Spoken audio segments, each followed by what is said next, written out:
I never thought I would find myself in this position. 8 years as an MMA fighter, 5 years married to Amanda. And now I was staring at my upcoming opponent Jason Torres, with his hand on my wife's thigh, at the corner table of our local sports bar. The worst part was not the betrayal itself, but the smirk on his face when he leaned in to whisper something that made her laugh.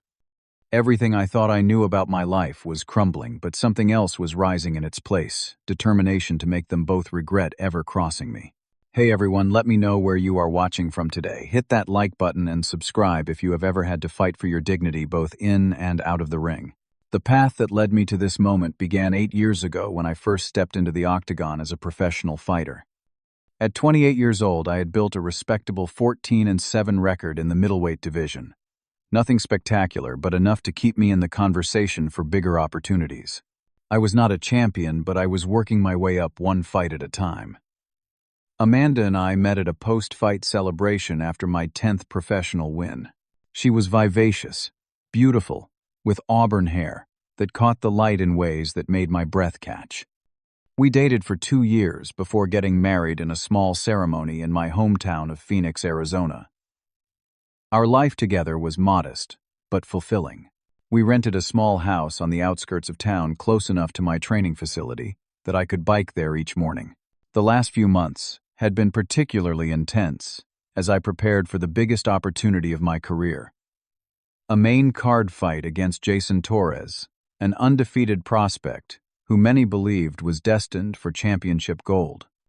A win against him would catapult me into title contention. I had been training twice a day, 6 days a week, pushing my body to limits it had never before reached. Financial pressures had been mounting too. Medical bills from previous injuries had piled up and our mortgage was underwater after a market downturn. Amanda had been supportive throughout, or so I thought. Looking back, the signs were there, but I had been too focused on my upcoming fight to notice them fully. The first hint that something was wrong came when Amanda started buying new clothes. Nothing too flashy, but definitely outside our agreed budget. When I asked about it, she mentioned a promotion at work that I must have forgotten about. I trusted her and let it go.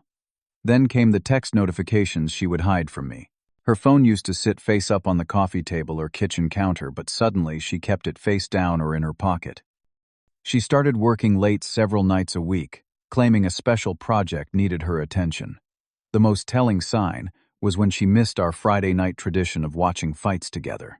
For 5 years, we had never missed analyzing upcoming matchups together. It was our thing. But 3 Fridays in a row, she called to say she would be working late and would catch up with me at home.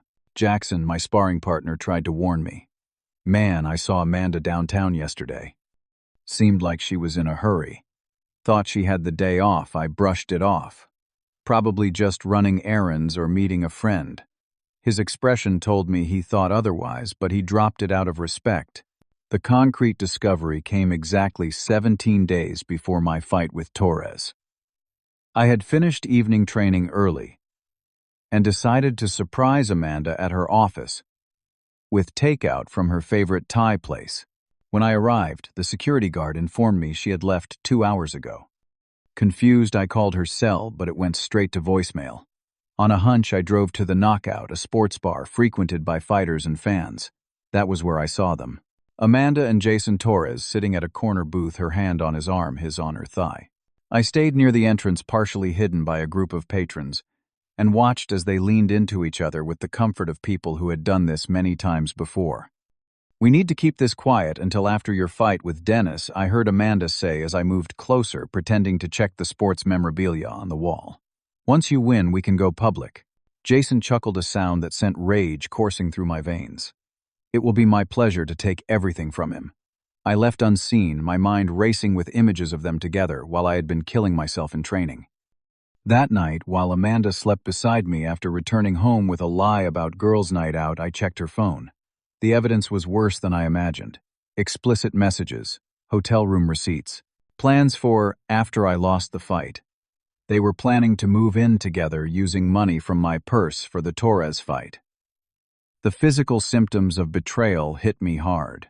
I spent most of the night in the bathroom vomiting from sheer emotional distress. My appetite vanished. Sleep became impossible without seeing their faces together. But beneath the hurt, something harder was forming resolve. I considered confronting them immediately, but a different plan took shape. Patience. Strategy. I would gather more evidence while focusing all my fury into preparation for the fight. Torres thought he was taking everything from me. He had no idea what was coming. The next morning at training, my coach Tim noticed the change. "Whatever lit a fire under you, keep it burning," he said, as I demolished my sparring partner with a series of combinations I had been struggling with just days before. "But pace yourself. We still have 2 weeks until fight night." I nodded but said nothing about what I had discovered. This was personal now, beyond anything Tim could help with. The fight had transformed from a career opportunity into something primal, a battle for my dignity, my manhood, my very identity. Over the next week, I became a detective in my own marriage. I installed tracking software on our shared tablet, which synced with Amanda's phone activities. I followed her twice more to meetings with Jason once, to an upscale restaurant downtown, and again to a hotel near the airport. Each time I documented everything, taking photos from a distance, saving screenshots of messages, recording times and locations. The picture became painfully clear. Their affair had been going on for 3 months, starting right around the time my fight with Torres was announced. The most sickening discovery was that Jason had pursued Amanda specifically because she was my wife. Text messages revealed his initial approach. "Imagine how it will feel having Dennis's wife cheering for me while I destroy him." While gathering this evidence crushed, parts of me I did not know could break. I channeled every ounce of pain into my training. My routine transformed entirely. I woke at 4 in the morning to run 8 miles before Amanda was even awake. I added evening strength sessions that pushed me to muscle failure daily. I studied every second of Torres's previous fights, identifying patterns and weaknesses that his previous opponents had failed to exploit. Coach Tim grew increasingly concerned about my intensity. "Dennis, I have never seen you train like this, but you are redlining every day. Your body needs recovery time." "I will rest after I beat him," was all I would say. The physical transformation was remarkable. I shed excess weight while maintaining power. My striking became sharper, more precise. My endurance reached levels I had never achieved before. Pain became my companion, my teacher, my fuel. Meanwhile, Torres began his psychological warfare. At the pre-fight press conference, he smiled smugly across the stage at me. "I know all about you, Dennis, more than you might think. Your weaknesses, your habits, your home life." The emphasis he placed on those last 2 words made several reporters exchange glances. I maintained a poker face. "The only thing you need to know about me is what you will learn in the cage." On social media, Torres posted photos with fans at meet and greets, Amanda appearing in several of them positioned strategically to seem random. Comments from his followers noted how pretty his new supporter was, with Torres responding with winking emojis. While this psychological game unfolded publicly, I was making my own moves behind the scenes. I met with a divorce attorney, Malcolm Hayes, who specialized in high-conflict divorces. I presented him with the evidence I had gathered. "This is unusually thorough," Malcolm commented, reviewing the files. "Most clients come in with suspicions. You have brought me a complete case. I want papers ready to serve immediately after the fight, and I need advice on protecting my assets in the meantime." Malcolm outlined steps to secure what little money we had. I opened a separate bank account and began moving my training stipends there instead of our joint account. I changed passwords on my personal accounts and started documenting all our possessions with photos and value estimates. At home, maintaining normalcy became an exhausting performance.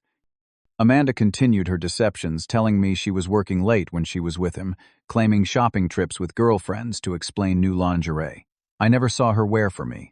I pretended to believe everything, even as I noticed our savings account slowly draining as she spent my money on gifts for Torres.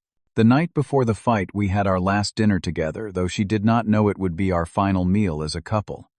The tension in our kitchen was thick enough to cut with a knife. Amanda barely touched her food, checking her phone repeatedly. Nervous about tomorrow, she asked, not meeting my eyes. "No," I replied honestly. "I know exactly what I need to do." She misinterpreted my confidence as ignorance. Just be careful. Torres is undefeated for a reason. I looked at her directly, allowing myself one moment of near honesty. People who think they have won before the battle often lose everything in the end. She flinched slightly but recovered quickly. That is deep. You should use that in your post-fight interview. Trust me, I said, my post-fight words will be memorable. That night, she slept soundly beside me while I lay awake, mentally rehearsing both the fight plan and the confrontation to follow. By dawn, I was ready for both. The arena buzzed with energy as I sat in the locker room, hands wrapped, mind focused. Coach Tim worked through our final preparations, reviewing the game plan one last time. Remember, Torres overcommits on his right hand. His takedown defense weakens after 3 minutes in each round. He drops his left when he kicks. Tim's words washed over me, reinforcing what I had memorized from countless hours of film study. My cornerman Jackson peeked out the door. Full house tonight. And, Amanda just arrived. Where is she sitting? I asked. My voice unnaturally calm. Jackson hesitated before answering. Not in our section. She is with Torres's entourage. Tim looked confused. What, your wife is sitting with the opponent's team? Dennis, what is going on? Focus on the fight, I said firmly. Everything else comes after. Walking to the cage, memories of my life with Amanda flashed through my mind. Our first date at the beach. The small wedding where she wore wildflowers in her hair. Late nights talking about our dreams for the future. All of it now tainted, corrupted by betrayal. The announcer's voice boomed through the arena as I entered. Introducing first, fighting out of the blue corner with a professional record of 14 wins and 7 losses, standing at 6 feet 2 inches tall, weighing in at 185 pounds. Dennis the Determination Matthews. The crowd roared, unaware of the personal drama unfolding alongside the scheduled combat. As I passed Torres's section on my way to the cage, I caught a glimpse of Amanda, sitting 3 rows back wearing a new dress I had never seen. Our eyes met briefly. Hers widened with something between guilt and fear before she quickly looked away. Once inside the cage, I focused entirely on Torres as he made his entrance, high-fiving fans with the confidence of a man who believed victory was already his. The referee called us to center cage for final instructions. I hope you said goodbye to everything you love, Torres whispered as we touched gloves, his smirk revealing he expected me to be confused by the comment. I simply smiled back a response that clearly unsettled him. Round 1 began cautiously. Torres probed with jabs and leg kicks, while I focused on defense, absorbing his offense, without returning much of my own. This was part of my strategy. Let him believe his power was intimidating me. Study his timing and rhythm, conserve energy for later rounds. You need to throw more, Dennis, Tim shouted from my corner. You cannot win a fight. You do not engage in. Torres grew more confident as the round progressed, landing a solid right hand that snapped my head back. The crowd gasped. He nodded to his corner as if to say, this will be easy. Between rounds, Tim was frantic. What are you doing out there? This is not the game plan. You are letting him build momentum. Trust me, I replied calmly. I am seeing everything I need to see. Round 2 followed a similar pattern for the first half. Torres pressed forward, landing combinations that looked impressive to the judges.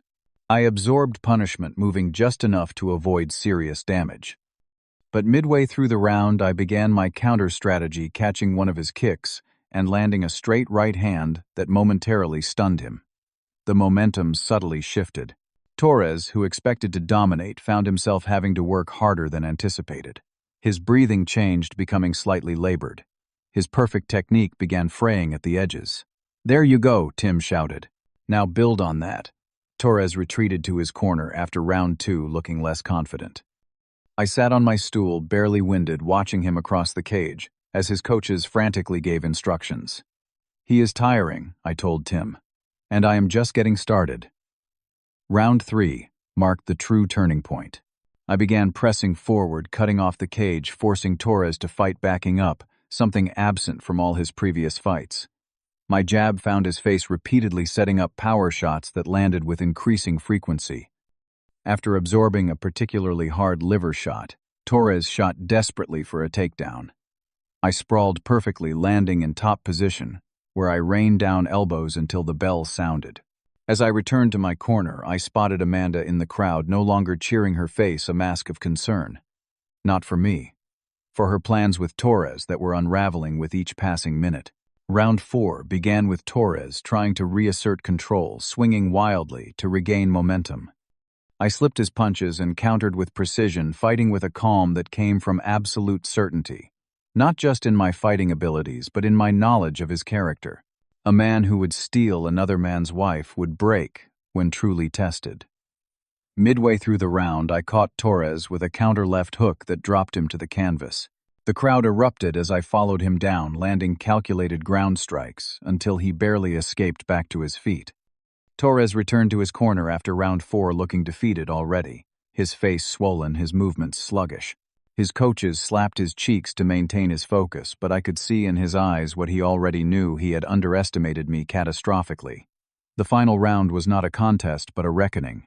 I pressed forward relentlessly, cutting off escape routes, landing combinations at will. Torres, exhausted and hurt, could only cover up and retreat. 2 minutes into the round, I feinted a jab, causing him to raise his guard, then delivered a crushing right hand to his exposed midsection. As he doubled over in pain, I launched a perfectly timed head kick that connected cleanly. Torres collapsed unconscious to the canvas. The referee rushed in to stop the fight as the arena erupted. The official announcement felt secondary to the personal victory I had achieved. And the winner by knockout at 2 minutes and 17 seconds of round 5. Dennis "The Determination" Matthews. During my in-cage interview, I kept my comments professional, crediting my coaches and training partners. But as the interviewer wrapped up, I added one final thought: sometimes you discover your greatest strength when facing your greatest betrayal. The crowd murmured in confusion, but my meaning would soon become clear to everyone. In the locker room, as I was changing, Amanda tried to enter, likely to maintain her charade of the supportive wife. Security stopped her at my prior instruction, creating a scene that drew attention from nearby media. I emerged still in my fight shorts and confronted her in the hallway where Torres's team and several reporters could witness. "Congratulations, baby," she said, attempting to hug me. "I knew you could do it." I stepped back, pulling out my phone. "Is that what you told Torres when you were in his hotel room yesterday? Or was it more like what you wrote here?" I held up screenshots of their messages for all to see. Her face drained of color. "Dennis, I can explain." "No need. Your belongings will be packed and waiting on the porch tomorrow." I tossed her house keys at her feet, where they landed with a symbolic finality. "The security code has already been changed." As photographers' cameras flashed, capturing her shocked expression, I walked away feeling a strange mixture of pain and liberation. The double victory, in the cage and in reclaiming my dignity, left me exhausted but strangely peaceful. I spent that night alone in a hotel room, my body bruised from the fight, my mind simultaneously numb and hyperactive. My phone buzzed constantly, with messages from friends, family, and media who had witnessed or heard about the post-fight confrontation. Some expressed sympathy, others admiration for how I had handled both challenges. Amanda called 17 times. I answered none of them. Sports websites that normally focused solely on fight analysis now speculated about the personal drama. Matthews defeats undefeated. Torres after discovering wife's affair. With opponent, read one headline. Under different circumstances, the invasion of privacy would have bothered me. That night I found I did not care. Messages of support came from unexpected places. My high school wrestling coach wrote, "Always knew you had the heart of a champion. Proud of you, son." Several fighters I had competed against in the past reached out with variations of respect and stay strong. Most meaningful was a lengthy text from Jackson, my training partner, who had tried to warn me. "You fought 2 battles tonight and won both. Few men could have done what you did. Whatever you need, I am here." By morning, Amanda had sent 43 texts, ranging from apologetic to angry to desperately pleading. The final one simply read, "I made a terrible mistake. Please talk to me." Returning home felt like entering a stranger's house. I walked through rooms that held 5 years of memories, now tainted by questions of what had happened in my absence. How many times had she brought him here? Had they been together in our bed, the first order of business was financial damage control. I discovered what I had feared. Our joint accounts had been nearly emptied. Only $837 remained of our savings. Credit card statements showed thousands spent on hotels, restaurants, and gifts in the weeks leading up to the fight. She had been financing their affair with my money, likely assuming Torres would win and provide for her afterward. I called Malcolm, my divorce attorney. It is time to file everything we prepared and add financial misconduct to the complaint based on these new statements. Already on it, he assured me. After that scene last night, my phone has been ringing off the hook. Everyone wants to represent you now. You were there when I needed you, I replied. That is all that matters to me. The next few days passed in a blur of practical actions. I changed the locks, sorted through possessions, separating mine from hers, packed her things into boxes that I placed in the garage for her to collect, filed the divorce papers citing infidelity with substantial evidence, notified our landlord about the change in living situation. Through mutual friends, I learned that Torres had left town immediately after the fight, too embarrassed to face the fallout. His perfect record shattered his reputation, tarnished his affair exposed. His carefully constructed image had collapsed completely. His coach released a statement that Torres was taking time to reevaluate his career and personal choices. Translation: he was hiding from the humiliation. Support from the fighting community proved invaluable. My gym became a sanctuary where I could process my emotions through physical exertion. Coach Tim, now understanding the full situation, created a specialized program to help me channel my anger productively. You did something remarkable, he told me during a private session. You kept your focus through emotional turmoil that would have destroyed most fighters. Now we need to make sure you come through the other side of this stronger, not bitter. His words resonated deeply. The victory and vindication felt satisfying, but I recognized the danger of letting this betrayal define me. I needed to move forward, not simply as the fighter who beat his wife's lover, but as a man who refused to be diminished by others' actions. I began seeing a therapist specializing in betrayal trauma. Dr. Lewis helped me understand that my feelings, rage, humiliation, grief relief, were all natural responses to such a profound breach of trust. The way you channeled your immediate reaction was impressive, she noted in one session. Many people self-destruct when faced with similar situations. You found a constructive outlet. The challenge now is building a future not shadowed by this experience. The professional fallout from the fight proved surprisingly positive. My dramatic win over an undefeated prospect, combined with the compelling personal narrative, attracted attention from promoters and sponsors. 2 major fight organizations approached my management with contract offers. A performance supplement company wanted me as the face of their new Unbreakable campaign. Meanwhile, the divorce proceedings moved forward efficiently. With overwhelming evidence of infidelity and financial misconduct, Amanda had little ground to contest the terms. The division of assets favored me considerably, though in truth there was little left to divide after her spending sprees. 3 months passed. My next fight was scheduled against a top 10 opponent, the opportunity I had been working toward for years. I had relocated to a new training facility in Colorado, needing fresh surroundings without painful associations. My body had healed and my mind was following suit, focusing increasingly on future possibilities rather than past betrayals. Then Amanda showed up at my new gym. I had just finished an afternoon training session when I saw her sitting in the reception area looking smaller. Somehow her confident posture replaced by a tentative slouch. She stood when she saw me, her eyes red-rimmed from either recent or strategic tears. 5 minutes, she said. Please. You look good, she offered as we sat with careful distance between us. The new training team must be working out. What do you want, Amanda? She took a deep breath. To apologize, first of all. What I did was unforgivable. I got caught up in. I do not even know how to explain it. The attention from Jason, the excitement of something forbidden. I convinced myself you did not care about me anymore, that you were too focused on fighting. So you decided to sleep with my opponent. She winced at the directness. It was the worst mistake of my life. Jason turned out to be nothing like what he pretended to be. He disappeared the moment things got difficult. Left me with nothing. Her voice cracked. I threw away a good man for a coward. Why are you here now? The divorce is almost final. Because I still love you, she whispered. I know I have no right to say that. I know what I did destroyed your trust. But if there is any chance, any possibility that you could find it in your heart to give me another chance, I would spend the rest of my life making it up to you. 6 months earlier, these words might have weakened my resolve. Now they simply confirmed how far I had come. There was a time I would have given anything to hear you say that I admitted. But that time has passed. The man you married, the man who would have forgiven anything to keep our marriage intact, does not exist anymore. He could not have won that fight. He could not have started over. He would have been destroyed by what you did. She began crying openly now.